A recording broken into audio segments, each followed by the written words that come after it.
What do Bill Roth, Mike Burnup, and Andre Kendrick all have in common? Well, they were all part of the 1999 Miracle in Morgantown. But it was the defense that shined, getting those token plays, fumbles, false starts, turnovers, you name it. The roles are reversed as Julia is in year 3 of coaching the Stingrays and continues to learn a thing or two from her predecessors. The Hokies knocked off SEC opponent Auburn tonight, 72-63. Let's talk about the game. In the first half, you guys came out a little slow. Yeah. What needed to change defensively to take the lead back? Virginia Tech women's soccer senior Muriel Tiernan has made her mark on the field in her past 4 years. Let's go ahead and start about your 2017 season. You have already topped your career high of last year's 7 solo tackles with 9, 18 total so far this season. What has been the difference between last season and this season? Still in the third set, Kepler again with the setup, and this time it's Brooklyn Shelton scores to make it 18-8 LB. Detroit getting on the board first. Matthew Stafford scrambling, finds Anquan Bolden wide for the 2-yard score, and just like that, it's 7-0 Lions.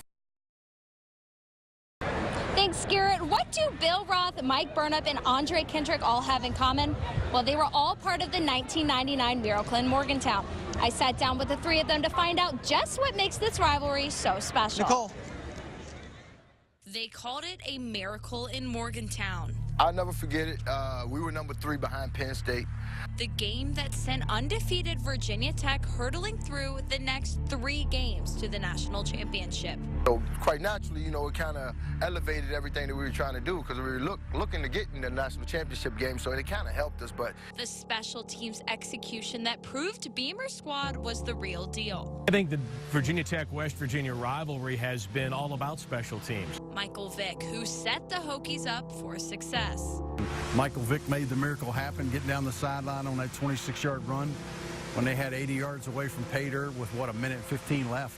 And the kick by Shane Graham in the 58th minute to bring the Black Diamond Trophy home to Blacksburg. I remember telling Terrell Parham, Terrell, I've been watching him do this since he was in 9th grade. He gonna hit it. November 6, 1999 was just one memorable game of the 2-decade rivalry that is now reestablished for a new generation of Hokies just 13 years later.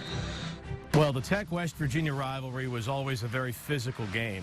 You always knew that you had played WVU because the next day there were a lot of guys in the training room on both sides. And then you go and get dressed in the locker room, and then when you come out of the locker room, you keep your helmet on at all times, even on the sideline, because, you know, they're throwing things at you, trash cans. But that's kind of the way it's been. Look, when you play West Virginia, when you play Virginia Tech and you're on the other side, you're going to walk away with a bloody nose. That's just the way it's going to be. Well, I think it's an important game because they're our neighbor rival.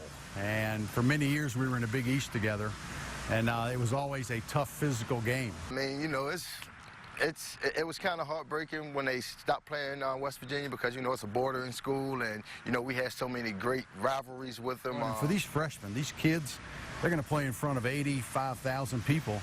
That's 20 more thousand than sits here at Lane Stadium. So you talk about having that all factor when they go up there. You just have no idea how they're going to react. And it was always a huge game. And I'm so glad that the Hokies and the Mountaineers are playing again. And today's fans have a chance to taste a little bit what it's all about. It's about bringing that legacy back and that and just, you know, just bringing the excitement back of the West Virginia Tech, you know. So I would tell you, if you don't know anything, you will know Sunday. In true border battle fashion, who the Black Diamond Trophy goes home to will be decided deep in the trenches. Blacksburg's Colton Beck is one special kid. Well, I guess the first thing that comes to mind is his speed. He has elite speed. A dual athlete in football and track, it's rare that one finds success in both. You know, he's obviously been blessed with, you know, talent, but without the work ethic, it wouldn't be where he wouldn't be where he is today. Not many people can say they're a state champion and an All-American athlete. Even Colton doesn't say it. His modest demeanor and quiet speech says more about his character than his accomplishments. He's really quiet. He's never going to be the person that's going to come out to you and say, well, you know, I've won state championships in track, and I won one in football last year, going for another one this year. A recent commit to Virginia Tech, Colton Beck of Blacksburg will soon become a household name. The school agreed to let him compete in football and track, a feat that is rare in college athletics. This town's very special. You know, it's very beautiful. People are nice. You know, you can't get it really anywhere else.